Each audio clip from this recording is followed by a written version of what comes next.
Baê Chapá, seja muito bem-vindo a mais um vídeo aqui do canal. Eu sou o Casemiro, a Cibele está aqui comigo. Hoje a gente está aqui na cidade de Iguaçu e a gente resolveu fazer mais um daqueles vídeos bem interessante, respondendo as perguntas que vocês deixam aqui nos comentários. O nosso canal tem crescido bastante, eu já agradeço a você que vem chegando no nosso canal. Muito obrigado, e para você que nos assiste e gosta do nosso conteúdo, já se inscreve aí no nosso canal. Então, hoje talvez tenha algum pouco de barulho aqui, por isso que eu estou falando aqui no meu microfone, porque a gente está bem do lado aqui da Ruta 2, que vai para Assunção, e passa muita carreta, é muito movimentado. Então, se por acaso fazer um barulho, você já sabe que é aqui da ruta. Se eu não falar no microfone, vocês acabam não escutando minha voz. O lugar aqui é muito bonito, inclusive vai sair esse lugar aqui num próximo vídeo aí para vocês conhecerem. Apesar de ser do lado da ruta, mas é muito bonito, vale a pena conhecer. Então, bora lá. Vamos responder algumas perguntas. E a primeira é do Alex Tavares. Ele pergunta o seguinte: trabalho com um trailer de lanche aqui no Brasil. Consigo trabalhar no Paraguai também?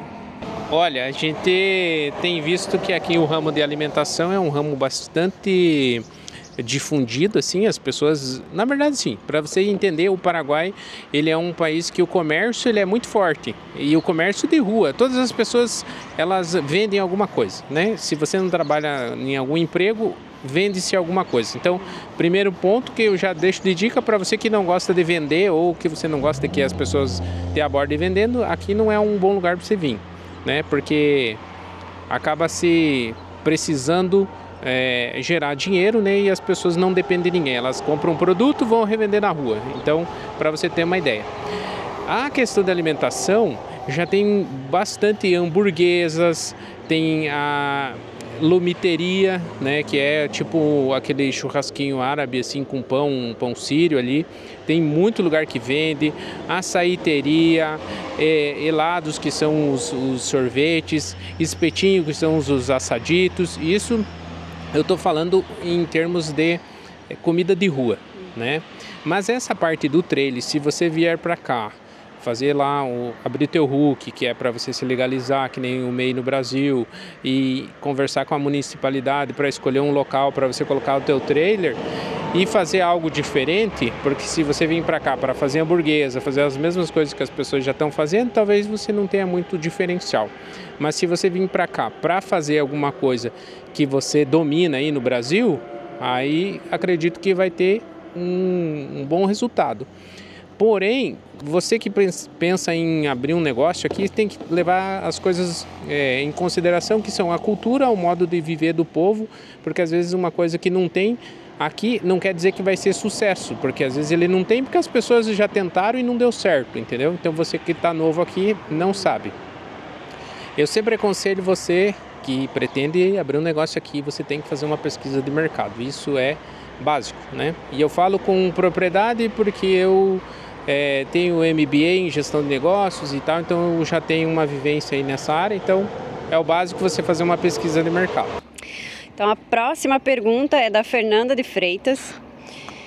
No ramo VET, o Paraguai tem diversidade de clínicas, assim como veterinários especialistas? Grata pelo conteúdo. Pode responder que você tem a autoridade também. Pois é, Fernanda, na verdade a gente vê o Paraguai muito diferente do Brasil nesse ramo veterinário, porque o mascota, como é chamado aqui, ele ainda é tratado como no Brasil há um tempo atrás.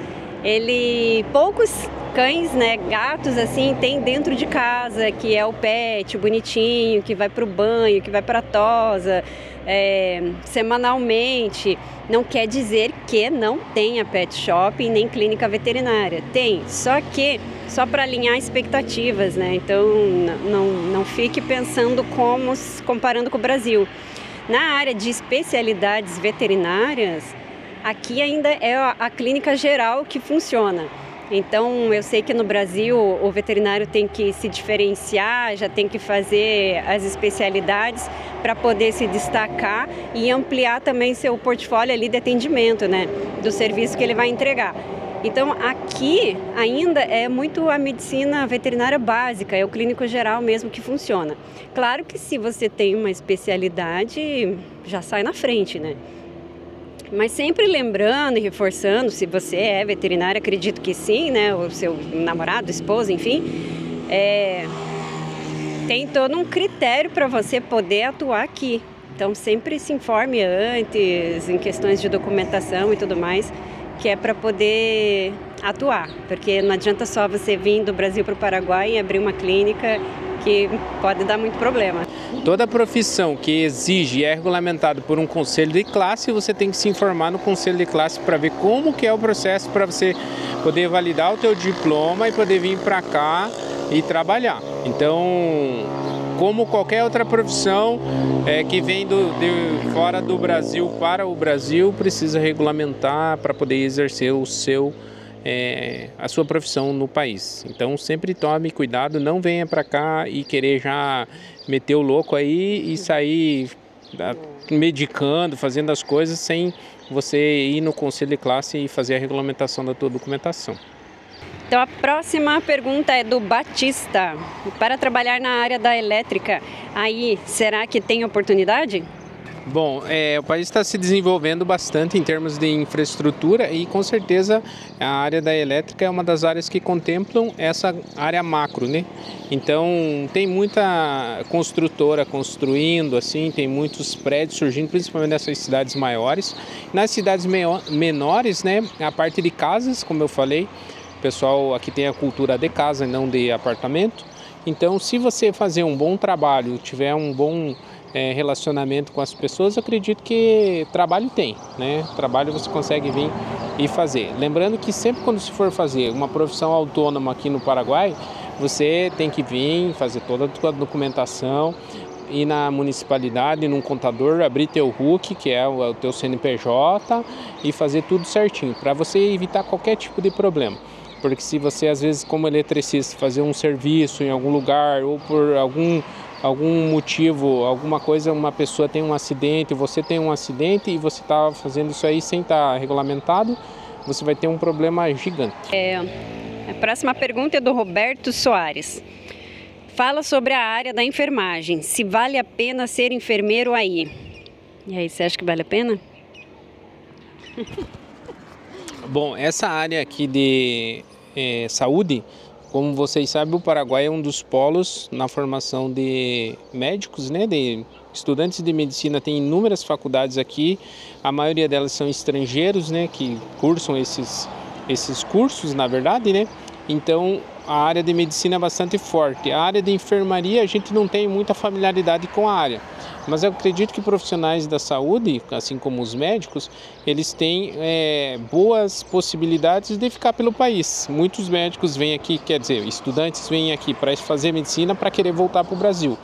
Porém, no próprio Paraguai existem oportunidades da pessoa que já se formou aqui, já tem seu diploma validado aqui, ir para outras cidades, ir para interiores ou se especializar, né, buscar outras áreas dentro da própria medicina para conseguir montar o seu negócio e prosperar no país.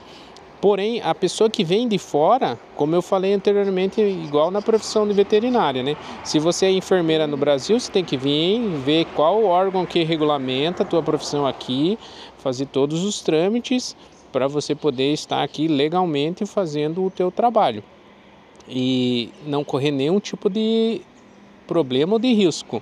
Não, eu falo assim para vocês, por mais que vocês às vezes tenham empolgação, emoção, de eu quero ir para o Paraguai e tal, cara, não faça nada ilegal, não faça nada ilegal, porque se você estiver fazendo qualquer coisa ilegal, não adianta você justificar o teu erro pelos erros dos outros, mas aqui outra pessoa está fazendo, não adianta. Se você estiver errado e você cair na mão, né, da fiscalização, das pessoas que podem te ferrar, você vai ter problema sério, porque muitas vezes não é nem pela gravidade do problema, mas você vai servir de exemplo como não se deve ser feito e aí você vai pagar o preço. Então, o caso mais real, lembre que o Ronaldinho Gaúcho ficou preso aqui no Paraguai um tempão. Então não é bagunça, não é bagunça. Se tiver chance você deixar o rabinho para alguém pisar em cima, a galera vai pisar e vai servir de exemplo de você deixar o rabinho na estrada. E vai servir de exemplo mesmo, porque aqui quando você vira notícia na televisão, eles estampam tua foto com o nome, como era no Brasil há um tempo atrás, né? Que aqui não tem aquela lei de borrar o rosto e não colocar o nome, nada disso. Eles colocam o nome completo, a idade, tudo que eles sabem, eles colocam lá. Então você pode se queimar feio aí. É isso aí. E só para complementar que também pode ser uma oportunidade, porque eu sei que alguns enfermeiros têm o sonho de ser médico, então você vem, trabalha com a enfermagem e uma possibilidade muito grande e facilitada de fazer a faculdade de medicina aqui, se for do seu interesse, né? É isso aí.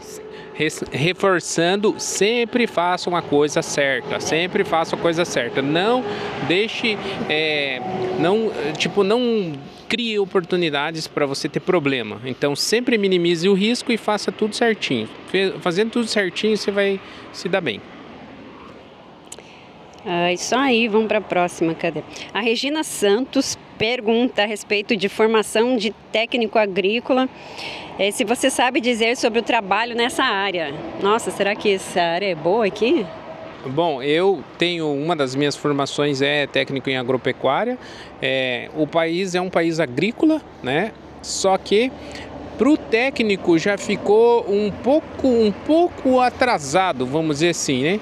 Porque aqui o mercado agrícola, o mercado do agronegócio voltado para lavouras, para essa parte de grãos, né, plantações, é um mercado extremamente competitivo, tem muitas e muitas empresas e a grande maioria são agrônomos. A grande maioria das pessoas que trabalham nessa área são agrônomos, inclusive muitos agrônomos que vêm do Brasil para trabalhar.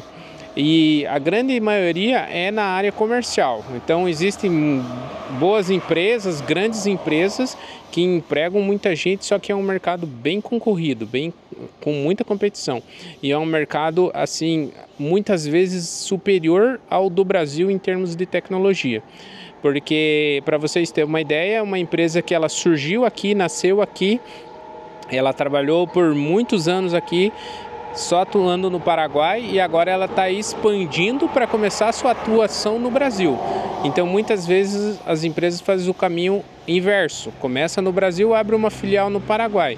Nesse caso a empresa nasceu aqui, expandiu, agora está indo para o Brasil. Para vocês verem o tamanho da qualidade, né, do que se trabalha aqui dentro em termos de agrícola, e a quantidade de tecnologia. Justamente pelo país ter esse mercado aberto, consegue-se trazer tecnologia muito antes do que no Brasil. Para vocês terem uma ideia, em 2013 eu já conheci aqui, quem é da área vai saber, a questão do estoque de grãos em silo-bolsa e silagem para vacas e tal em silo-bolsa. O que é silo-bolsa? É tipo um chourição, assim, tipo um salamão, colocado na terra, em cima da terra, com uma lona bem grossa, onde você vai estocando os grãos ali que não cabem mais no silo. Isso em 2013. E depois de muitos anos que foi aparecer no Brasil. Então aqui já se trabalhava, aqui já trazia-se máquinas importadas da Alemanha. Então, em questão de tecnologia, muita gente se engana achando que o Paraguai está atrasado, mas ele dá show em algumas áreas, muito mais do que no Brasil e outros países da América Latina. Eduardo Pinheiro pergunta, essa é uma pergunta que chega a ser quase que uma fofoca. Ouvi dizer que a polícia é bem corrupta, gosta muito de um dinheiro e que o governo também é bem corrupto. E o trânsito é um caos, sem semáforos. Será verdade? Bom, essa pergunta ela não está relacionada ao Paraguai que a gente mora, né? Porque tudo que foi colocado ali é muito burburinho de gente que fala, às vezes, e não sabe o que está falando, né? Principalmente em relação a um governo corrupto, em colocar toda essa situação de corrupção. Existem casos mais isolados? Existem e a gente não está aqui para passar pano, coisas existem, mas é infinitamente menor do que no Brasil, porque aqui se acontece casos de corrupção, ele é explícito né? A pessoa às vezes te cobra um valor, alguma coisa nesse sentido, e a pessoa paga e está todo mundo sabendo e vendo aquilo ali, e como se fosse um acordo. Porém, no Brasil, essa corrupção ela é debaixo dos panos. E não é uma corrupção no dia a dia com as pessoas, vamos dizer assim, de menor escalão. Geralmente ela acontece com pessoas que têm algum poder dentro de uma cidade, de um estado, até mesmo do país, e ela acontece velada. Então fica aquela coisa, aparentemente um politicamente correto, mas por baixo dos panos a corrupção está comendo solta. E isso é resultado do que o Brasil é hoje, né? O que o Brasil é hoje.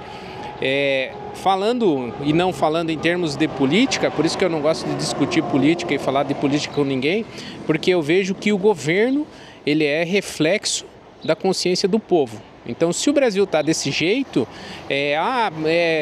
A ou B, a esquerda ou direita, toda essa situação, na verdade quem é culpado é o brasileiro, porque é reflexo da consciência do povo, porque é o povo que elege desde o vereador, que estou aqui na minha cidade, que muita gente torce para o vereador como se fosse um time de futebol, levanta a bandeira, faz festa se ele ganha, até chegar no presidente. É tudo a mesma coisa. E isso é reflexo da consciência do povo, porque é o povo que escolhe e é o povo que vota, o povo que dá autonomia para essas pessoas tirar dinheiro do bolso, e muitas vezes a pessoa está lá aplaudindo, sendo roubado e aplaudindo quem está te roubando.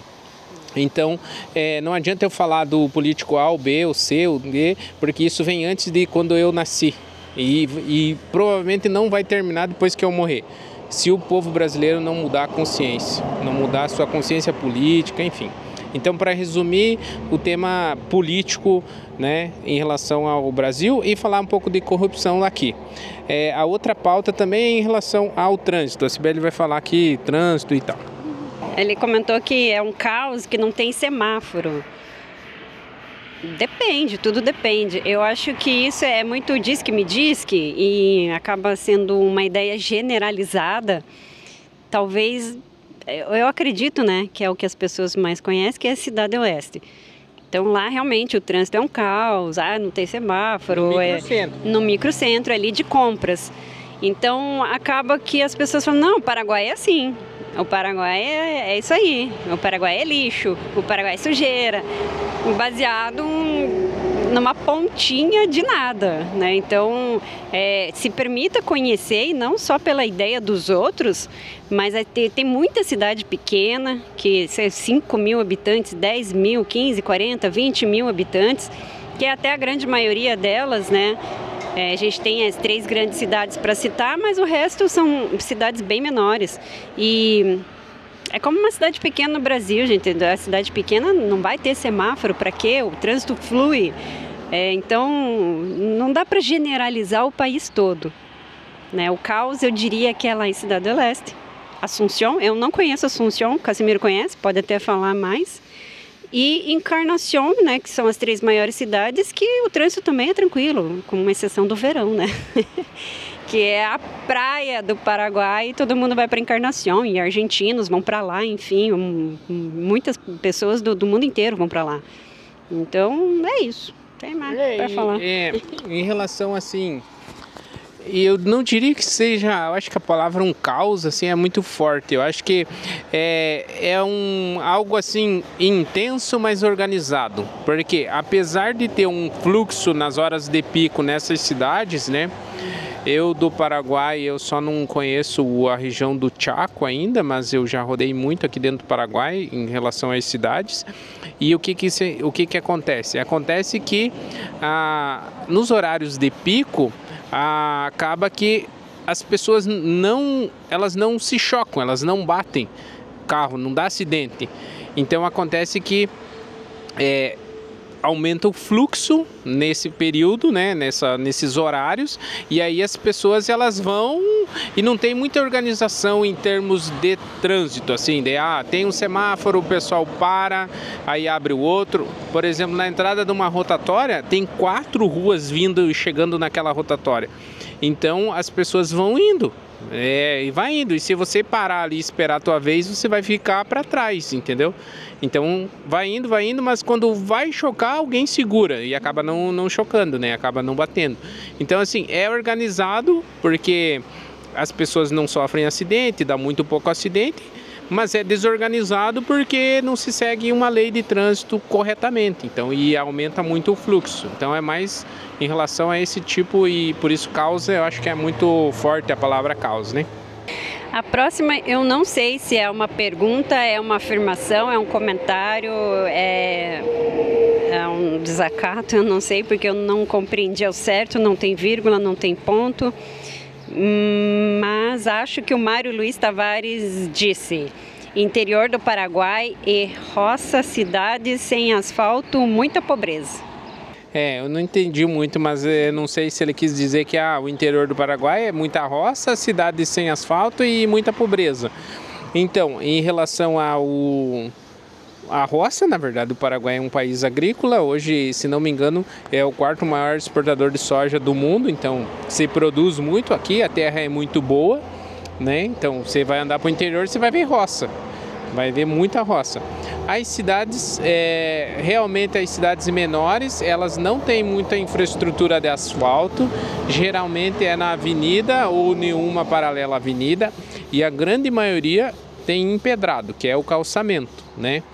Porém, tem que se colocar em relação a o que você pesa mais na balança, né? Para mim, por isso que a gente está aqui no Paraguai, é que eu prefiro morar numa cidade que não tem asfalto, que tenha calçamento, do que tenha bandido na rua, que você não possa sair com o celular na mão, que o cara vai te meter uma arma e te levar até o celular.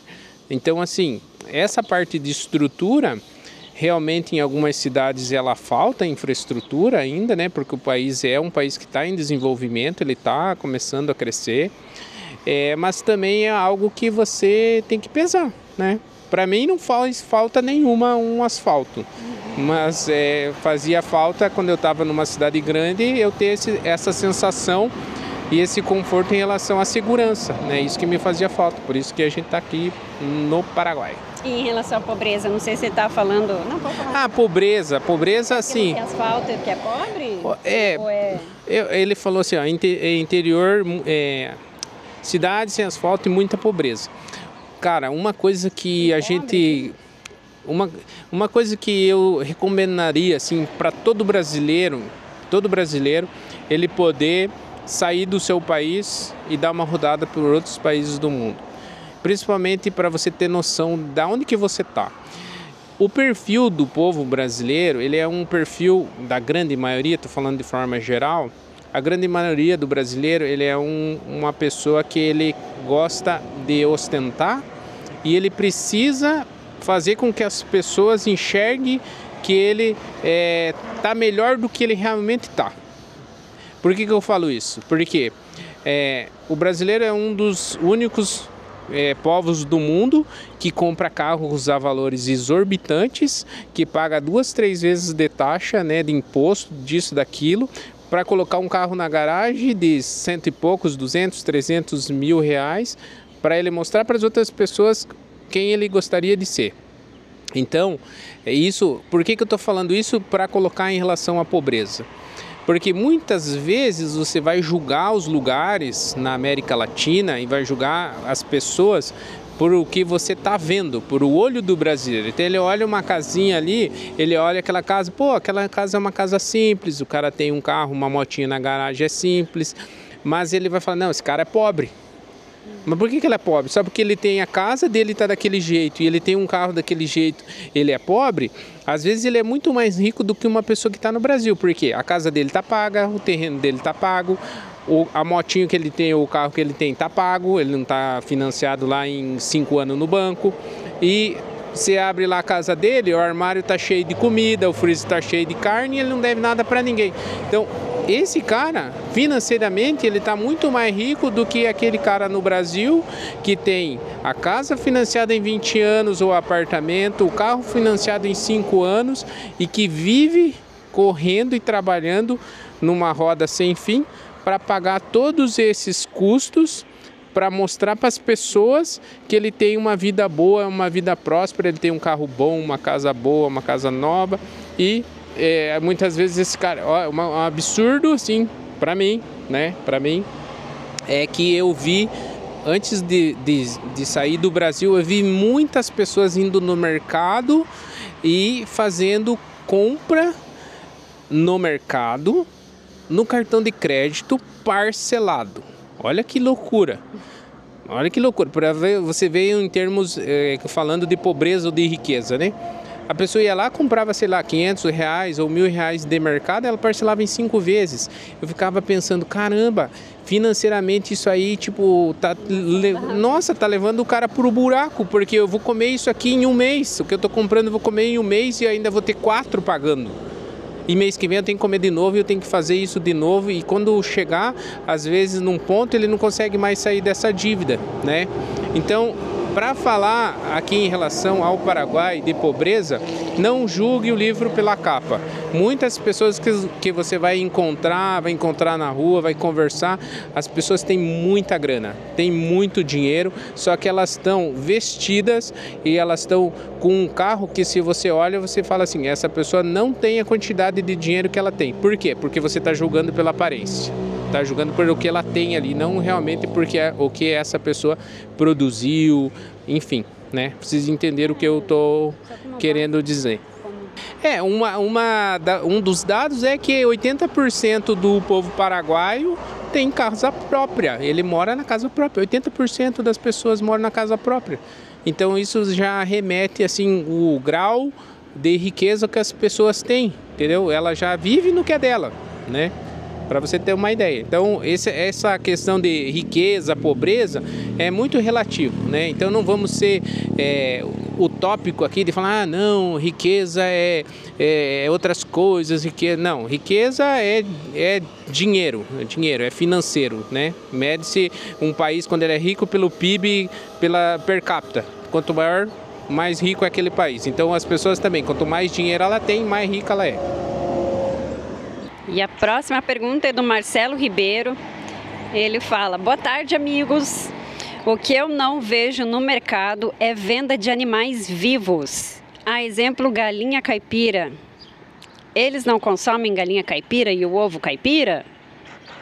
Eu entendo que às vezes é meio difícil se interpretar na pergunta, né? Então, a gente, de vocês escreverem a pergunta, né? Então, a gente também do lado de cá tem essa dificuldade de interpretar às vezes alguma pergunta. Como que você interpretaria? Bom, eu entendi, Marcelo, o que você quis dizer, tipo alguma feira, algum lugar que vende animais vivos aí. Porém, nem no Brasil, não sei, a gente não conhece a região tipo do Norte e Nordeste, para ver se tem alguma coisa nesse sentido. A gente conhece até a região de Minas, divisa com a Bahia, todos esses estados para baixo a gente já visitou de ponta a ponta. E realmente a gente não encontra nem aqui, nem nesses estados, assim, muito pouco você comprar animais vivos. Porque existe uma legislação bastante forte nesse quesito, principalmente com aves, que é o que você colocou. Porque existe um risco sanitário, né, dessas aves poder estar aportando algum tipo de vírus, principalmente de gripe aviária, e acaba por uma questão sanitária de você não vender animais vivos, né? Principalmente no Brasil, que um critério é bastante grande, por fiscalização veterinária, você tem que às vezes tirar GTA, enfim, né? Tem uma série de coisas que as pessoas têm que cumprir, mesmo que ela seja caipira ou não é caipira, mas principalmente em relação ao controle de doenças. Então aqui no Paraguai a gente realmente não encontrou em nenhum lugar, já tivemos inúmeras feiras das cidades, mercado público. Os animais são abatidos e eles não estão vivos, né? Estão congelados ali, ou até mesmo um pouco in natura, conforme aonde que está, né? Foi abatido, mas não tem animais vivos para venda. O que tem aqui, se você tem intenção, eu não sei se a tua pergunta, você, né, já está aqui no Paraguai e está procurando isso, o que você tem terreno para isso, é ir numa casa agropecuária e comprar os pintainhos, né, que esses sim são produzidos para isso já, né, para a pessoa comprar, levar para casa lá para pôr no galinheiro, compra a raçãozinha lá e cria, enfim, ou, né, solto, né, como é o caipira, enfim, seja para comer a carne, seja para botar as poedeiras, né, para botar os ovos, para você consumir o ovo. Então, no Brasil também é assim que funciona, né? Você vai numa casa específica que pode comercializar os pintinhos. A gente já trabalhou com isso. Lá atrás, quando a gente veio para cá, a gente trabalhava numa casa agropecuária muito grande que tinha aqui no Paraguai. E a gente vendia, né? Tinha os pintinhos, e tinha o pescoço pelado, tinha as que mais que tinha lá? Poedeira, codorna, coelho. Não, como é que é o nome daquelas? Dangola? Não tinha? Ah, um garnizé. Não, dangola, não tinha? Da Angola eu não lembro de ter vendido, mas enfim. garnizézinha, aquelas bombachudinhas assim. Tinha, a piazada vendia bastante lá os pintinhos, então isso já há muitos anos atrás. Então é dessa forma que funciona. E essa foi a última pergunta, eu até peço desculpa se não foi exatamente essa a interpretação das perguntas, mas manda de novo aí qualquer coisa, se não ficou claro, se ficou alguma dúvida, pode mandar a pergunta de novo e vamos fazer mais vídeos assim, se vocês gostaram. Comenta aí pra gente, até paraguaio, se vocês quiserem participar também com perguntas aí, manda pra gente, coloca no comentário. E é isso aí, gente. Um saludo para todos os hermanos paraguaios que estão por acá, porque muitos nos miram acá em nosso canal e algunos de ellos hacen un comentario, pero creo que la mayoría solo mira y no escribe nada acá. Entonces, un estímulo para vos para escrever acá y dejar un comentario de dónde, que ciudad que vos mira nosotros. E se quiser colaborar com as perguntas, né, que foram feitas aí para os irmãos brasileiros aí que têm curiosidades e dúvidas, né?